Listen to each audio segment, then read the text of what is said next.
Episode 29, Can We Still Chat Normally? Be Your Brain-Dead Fan. They had always thought that YS was one of Ningxi's ex-boyfriends, but from what the other party implied on the phone just now, were YS and Ningxi still in a romantic relationship?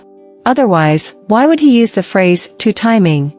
Did Ningxi have a boyfriend, and she never mentioned it? Thinking of this possibility, Lu Tingxiao's face showed signs of a storm. However, he quickly calmed down because it was highly probable that the other party intentionally said this to strike at a romantic rival. Lu Tingxiao, I've applied the medicine. Are my things here? Ningxi called out. Yes. Lu Tingxiao snapped back to reality and brought her things in. After Ningxi changed her clothes, Lu Tingxiao re-entered the room. Feeling more comfortable in her own clothes, Ningxi decided to remove her eye mask. As soon as she took it off, she noticed Lu Tingxiao's extremely complex gaze on her. Instinctively, she touched her face and asked, "What's wrong?" Lu Tingxiao sat on the edge of the bed. "Ningxi, can you talk to me about your matters?" "My matters? What matters?" Ningxi wondered. "It doesn't matter what. Anything." Ningxi thought Lu Tingxiao was deliberately trying to divert her attention, so she decided to talk about something unrelated. "Well, let me tell you about my hometown." Although it wasn't the answer he expected, it would eventually lead to the main question. Moreover, it was the first and only time she had mentioned something related to herself in front of him. So, Lu Tingxiao nodded, "Sure. Lu Tingxiao, there's a small town on the outskirts of City C called Fengzhen. Do you know it?" "Well, it's such a small place, you probably don't." "Ido. Nice scenery. Wasn't Heroes in Turbulent Times filmed there?" Ningxi got excited. Yes.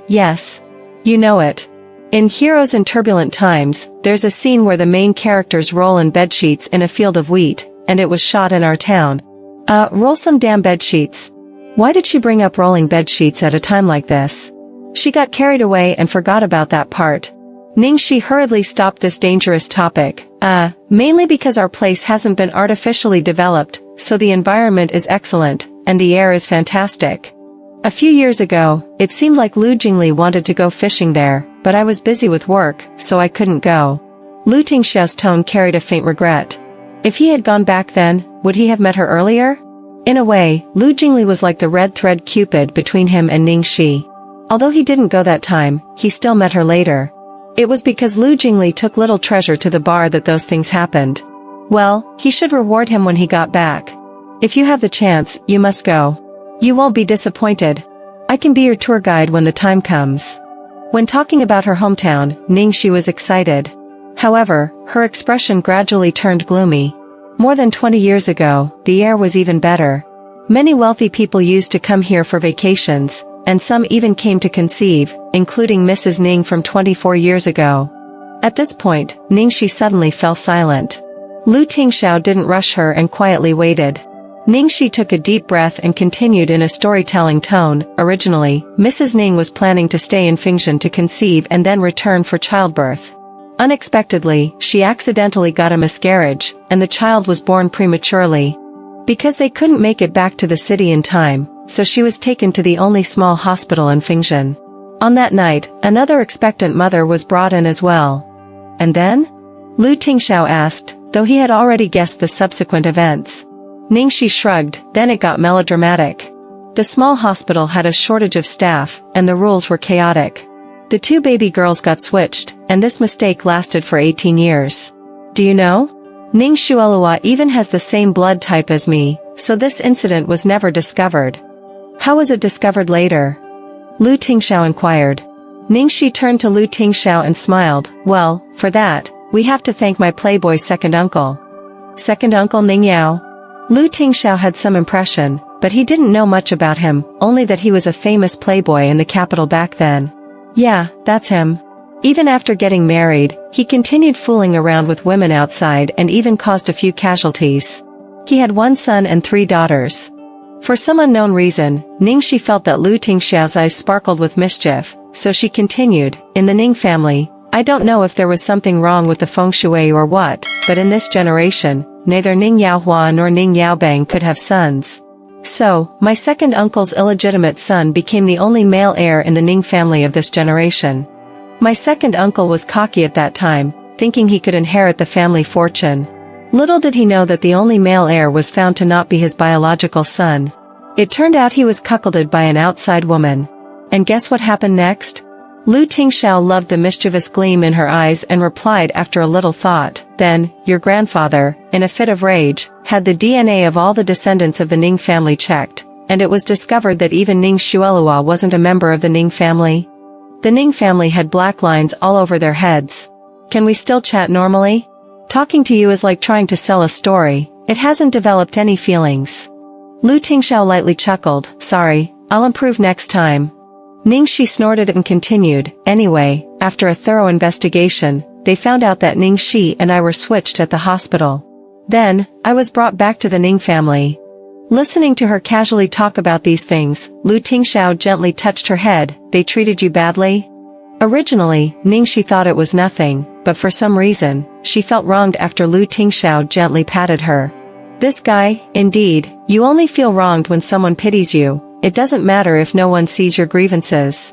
Seeing the girl looking a bit down, Lu Tingxiao opened his arms generously, "You can borrow my embrace for a while." Ningxi looked surprised for a moment, then turned her head away, "No. Are you trying to tempt me into committing a crime?" Lu Tingxiao didn't say anything and continued to gaze at her attentively. "What about your foster parents? Are they treating you well?" Speaking of foster parents, Ningxi's spirit lifted slightly. "My grandma favors males over females and dislikes me. When I was born, she almost threw me directly into the river to drown. Later, she even tried to get rid of me once, but my dad saved me. My mom, she's very good to me. I also have a very sensible and obedient younger brother." When Lu Tingxiao heard that she had almost been drowned and abandoned, his heart tightened. When she mentioned her mother, her expression seemed a bit off, but he didn't press for more information. "I really liked my original family. When they told me I wasn't their biological child, I felt like the sky was falling. But with the power of the Ning family, I had no choice. If I had resisted desperately at that time, maybe there would have been a glimmer of hope not to leave, but..." Ningxi sighed, "But at that time, I loved a man who needed a match for his status." Lu Tingxiao's eyes flickered slightly. "Suyan?" Ningxi nodded, then smiled. "Isn't it strange that someone with my background would know a wealthy young master like Suyan?" To avoid letting Lu Tingxiao guess again, Ningxi decided to be straightforward and asked and answered her own question, "Because when Suyan was young, he had poor health and came to our place to recuperate. He lived next door to my house, and he stayed there for 7 years. The first time we met, I happened to pass by when he had an attack, so I helped carry him home. As we gradually got to know each other, we fell in love, childhood sweethearts, inseparable, innocent and carefree, such beautiful phrases. But reality told me that it wasn't a Cinderella and Prince Charming story, but rather a story of Dongua and the wolf. Don't be sad. He wasn't worthy of you." Lu Tingxiao comforted. Unexpectedly, the conversation drifted to Ningxi's ex-boyfriend. Ningxi scratched her head awkwardly. "I went off on a tangent. Let's continue talking about the Ning family. Since Ning Yaohua and Zhuang Lingyu couldn't bear to part with Ning Xuelua, who had been raised for 18 years, after I returned, they didn't return Ning Xuelua to the Tang family. Ning Xuelua continued to be the precious gem of the Ning family. You can probably imagine what happened next. The 18-year gap is not something that can be filled overnight. In front of Ning Xuelua, who had received 18 years of elite education in a wealthy family, I was a complete country bumpkin. Back then, I was so naive that I initially treated her as a friend. She used my trust to deceive me into thinking the lemon water she gave me to wash my hands was a beverage. She even sent me fake designer dresses to wear at parties. She gradually used these methods to push me out of the Ning family and the social circle. Those people in those circles were already familiar with Ning Xuelua, treating her like a queen. They pretended to be friends with me on the surface but privately mocked me as a country bumpkin. Even my biological parents despised my existence, thinking of me as their disgrace, and then came Suyan. After Suyan, there was the most important thing for a girl, her reputation, innocence, and dignity, all trampled and destroyed. Ningxi hugged her knees slowly. Today on the set, there was a problem with the props. My sword accidentally injured Ning Xuelua. In the hospital, my mother, my biological mother, didn't ask a single question and slapped me. My biological father only had endless accusations and threats towards me. Ningxi stared blankly at the ink-like night outside the window, her voice somewhat ethereal. At that moment, I didn't know why, but the nerves that had been stretched for 5 years suddenly snapped. I suddenly felt that nothing mattered, that I lived a failure. Was it because I was so terrible that everyone hated me? Did I work hard for so long have any meaning?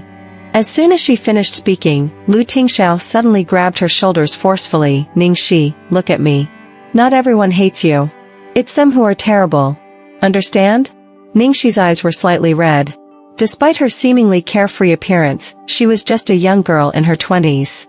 Lu Tingxiao pulled her into his arms, gently kissing the top of her head. Ningxi felt a slight weight on her head but didn't know what it was. Lu Tingxiao's profound gaze stared at her extremely seriously. Ningxi, if you doubt yourself, try to believe in me. You're wonderful. No one in this world is better than you. Ningxi smiled through her tears. Of course, I believe in Boss Lu. Lu Tingxiao breathed a sigh of relief. In that moment just now, the despair in her eyes had alarmed him. After a moment of silence, Lu Tingxiao took the initiative to speak. Ningxi, can I ask you a question? What? Ningxi tilted her head. Is it because she likes someone, so no matter what she does, she finds it cute? Lu Tingxiao couldn't help but ruffle her slightly tilted little head. Do you like diamonds? Huh? Ningxi didn't expect him to suddenly ask such a weird question. Why are you asking this? Today is your birthday, and little treasure prepared a birthday gift for you. It seems to be a diamond. Worried that you might not like it, I'm helping him ask. Lu Tingxiao casually said. I see. Ningxi scratched her head and then said, well, there's probably no woman who doesn't like diamonds, right? But it's just a birthday, it's not good for a child to give me something so precious. Making some handmade crafts would be better. Lu Tingxiao seemingly casually said, it's not something valuable. The one you received on the set that day is the real treasure. I'm afraid that after you see that one, you won't be able to look at the others. As soon as Ningxi heard this, she immediately face-bombed. You know too. Gossip really spreads far. Don't talk to that psycho. He's crazy. Is that person your boyfriend? Lu Tingxiao asked. Ningxi almost choked on her own saliva. Pfft. How is that possible? Why would you have such a terrifying association? Because your attitude is very affectionate. Lu Tingxiao said with a slightly gloomy tone. Ningxi had a headache. My goodness.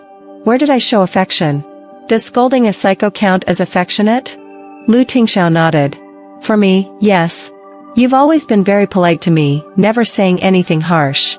Ningxi simply didn't know what to say. Was Boss Lu the hidden fan of verbal abuse? Did he actually like it when people treated him a little poorly? Anyway, that guy has nothing to do with me now. He is crazy, simply likes throwing diamonds at people. If I ever see him again, I'll definitely throw them back at him.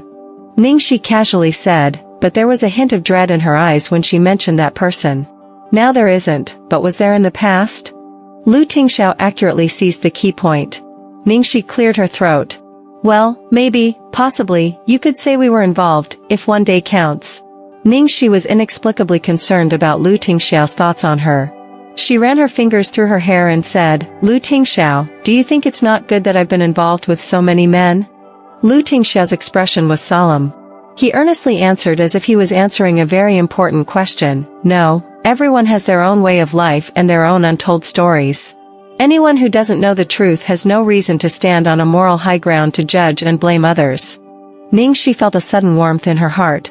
After a light chuckle, she said, Lu Tingxiao, why do I feel like you're my brain-dead fan?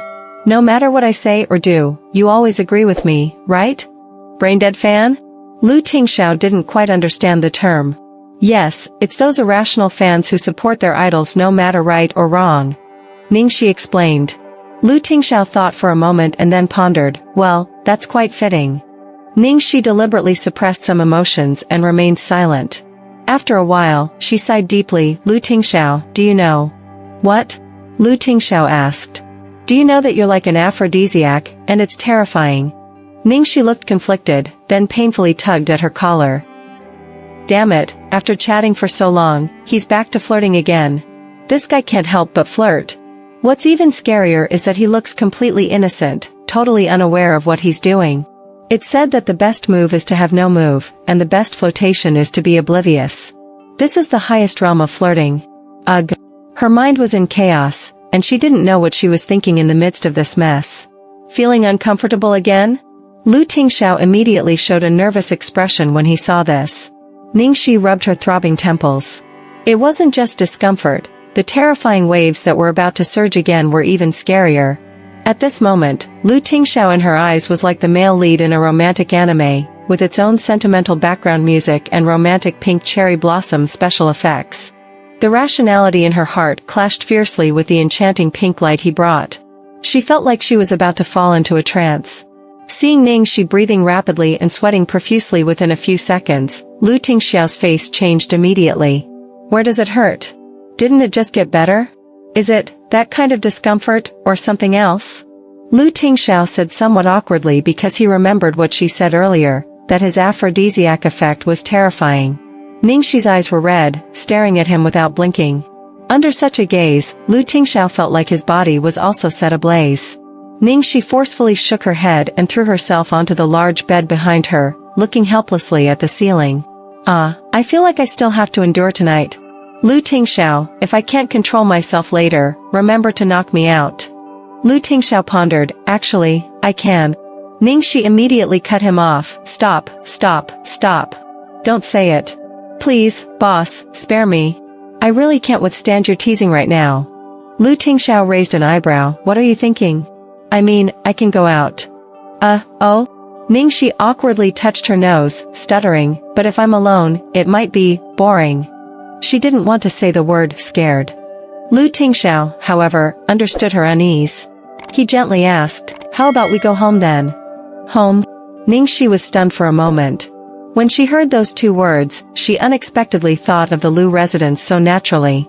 Forget it, my current state. She didn't want to bring this filthy mess there. Ningxi caught a glimpse of the suitcase and laptop that Lu Tingxiao placed by the bed.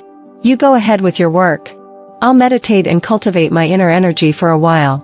It won't go haywire. Lu Tingxiao chuckled, okay. In the quiet room, the rhythmic sound of fingers tapping on the keyboard echoed, like the world's gentlest lullaby. The girl looked peaceful, slowly closing her eyes. Sensing the steady and long breathing next to her, Lu Tingxiao stopped his work and carefully covered her with the blanket. The girl smacked her lips and subconsciously grabbed his finger, muttering, Lu Tingxiao. Lu Tingxiao's body trembled as his expression became motionless. She called his name. Yeah, don't be afraid, I'm here. Lu Tingxiao bent down, gently kissing the corner of the girl's lips. Yet, in the tenderness of his brows, there was a mixed and intricate storm.